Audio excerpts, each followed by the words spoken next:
assez résistant. Par exemple, si aujourd'hui nous sommes un peu indépendants, on peut dire que c'est grâce à Sékou Touré.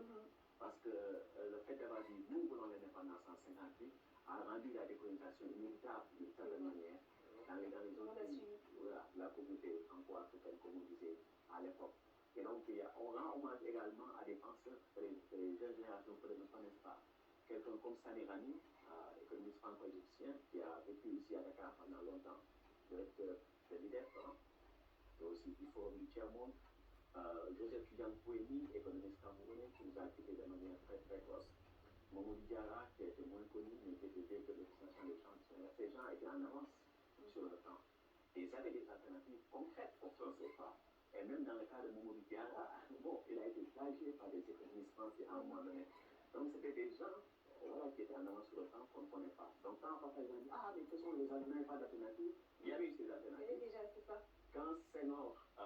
Quand Samir Amin avait fait un rapport à la demande du président nigérien Amadou Diori au début des années 70, comment sortir du CEPA, comment réorganiser tout ça, il a donné son rapport. Amadou Diori a voulu le défendre. Senghor et Dufouet ont dit ah, Samir est anti-français et nous sommes pro-français.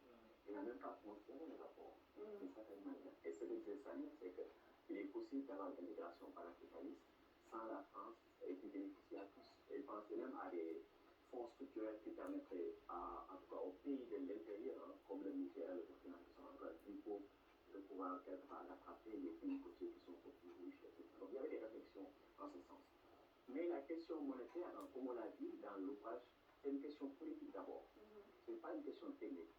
Et nous le rappelons en citant Aristote qui dit dans Éthique à Nicomaque que le mot grec qui désigne la loi, nomos, a la même racine que le mot qui désigne la monnaie, nomissement. Donc quand on parle de la monnaie, on parle de la politique. Donc on a toujours des marges de manœuvre. Parce que la question de battre monnaie, c'est vraiment une problématique strictement francophone. Strictement. Parce que dans tous les pays du monde, presque, chaque pays a sa propre monnaie. J'avais calculé en 2020 que, parce qu'il y a que 4 unions monétaires, les deux blocs CFA, l'Ouest Afrique centrale, l'Union monétaire des Caraïbes orientales et la zone euro, c'est une anomalie historique. Donc la zone euro est la seule union monétaire créée, disons, dans la période dite post-coloniale, post-indépendance. Mais les trois autres, les deux blocs CFA et l'Union monétaire des Caraïbes orientales, c'est des créations monétaires coloniales. Et donc, ces 4 blocs représentent 7% de la population mondiale. Ça veut dire que dans la plupart du monde, les gens ont leur monnaie, les pays ont leur monnaie. Et donc, battre monnaie, ce n'est pas ce qui est le plus difficile. Après, c'est comment utiliser la monnaie pour qu'elle serve le bien-être collectif. Mais un État qui se dit, ah, moi, je ne peux pas gérer une monnaie nationale, il ne faut pas compter sur cet État-là pour un développement économique. Parce que gérer une monnaie, c'est parce qu'elle est plus compliquée.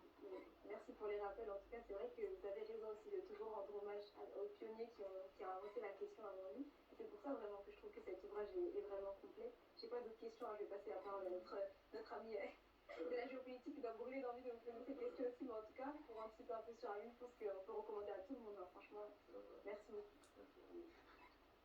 Vas-y, comment t'as donné la parole? Ah, c'est pas si c'est moi. Non, en fait, tout à l'heure, tu me disais pourquoi j'étais content. C'est parce qu'effectivement, moi, j'ai longtemps attendu ce moment d'avoir Nongo Sambasila dans notre émission. Nongo qui est mon ami et mon grand frère, et avec qui je partage beaucoup de choses au quotidien et qui est un exemple aussi.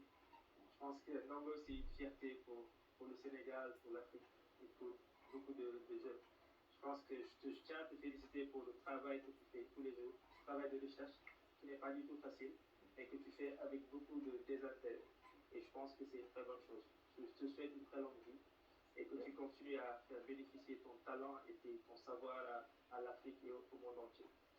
Ton ouvrage, il est intéressant parce que, en préparant cet ouvrage, je me suis intéressé à une étude de la Banque mondiale qui dit que d'ici 2029, les 5 pays les plus avancés en Afrique ne partagent pas le CFA. Et je me suis dit, donc, mais quel est le problème? Parce que ce soit l'Algérie, l'Afrique du Sud, le Nigeria, le Maroc, etc. Mais ces 5 pays-là sont hors de la zone du franc CFA. Et pourtant, ce sont ces pays aujourd'hui qui sont les pays les plus avancés, entre parenthèses, au point de vue industriel et économique. Donc il y a un problème. Et c'est comme tu le disais tout à l'heure, c'est-à-dire que la problématique du franc CFA est fondamentalement politique. C'est-à-dire que ça intéresse aussi bien le président de la République que la dame qui vend des cacahuètes dans la rue. C'est comme l'eau. Parce que tous les jours, on utilise la monnaie, c'est important dans notre vie. Donc je pense que ce qui est intéressant dans ton ouvrage, c'est que tu as démystifié cela. C'est-à-dire que tu nous as sorti de ce carcan ou de cette cloison mythique ou mystique qui faisait qu'il faut être un initié pour comprendre la monnaie. Si on en parle, c'est qu'il y a un problème. Et pour que tu as simplifié les concepts pour nous faire comprendre. Mais en réalité, c'est ce que vous vivez tous les jours. Et vous devez le comprendre. Vous devez avoir ce rythme lucide parce que ça impacte dans votre vie. Parce que malheureusement, nous avons aujourd'hui un cordon ombilical monétaire et économique avec l'ancienne colonie. Si nous ne coupons pas ce cordon-là, nous risquons de toujours patauger dans le sous-développement et de ne jamais décoller, et c'est-à-dire de partir avec nos propres moyens, nos propres ressources. C'est pourquoi moi j'ai envie de t'amener à l'épilogue de ton ouvrage, d'abord. Parce que tu dis, si le franc CFA continue d'exister en dépit du bon sens économique et politique le plus élémentaire, c'est parce que de puissants acteurs y trouvent leur compte.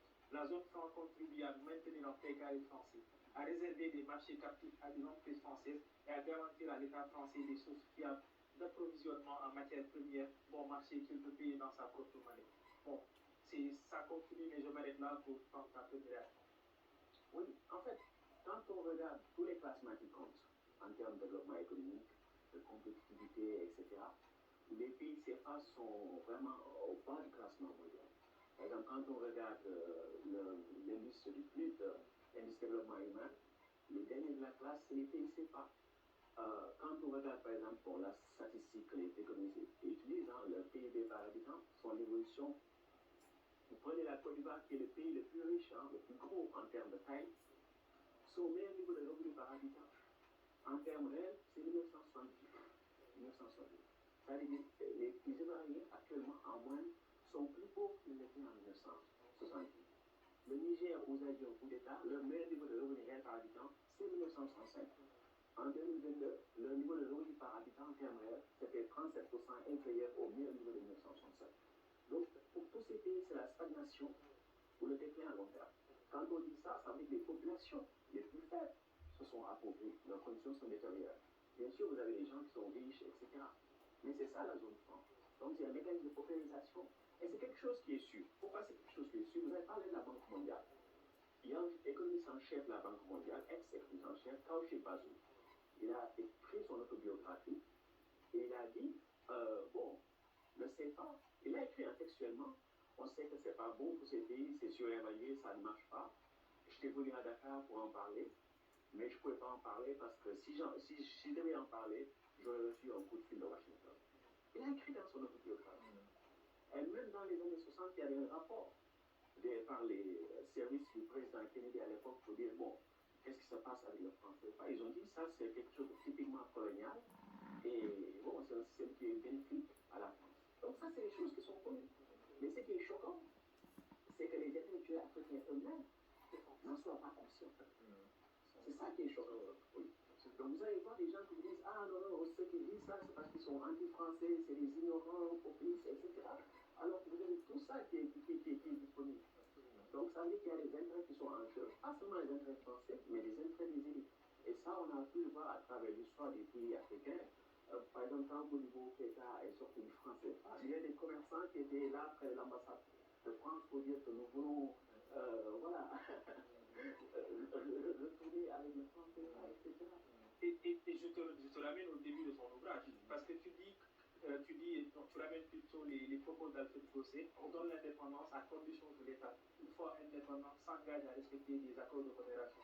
C'est-à-dire, comme tu disais tout à l'heure, on se voit obligé de confier à l'État français la gestion de domaines qui relevaient jusque-là de la communauté, politique étrangère, commerce, exploitation des matières premières.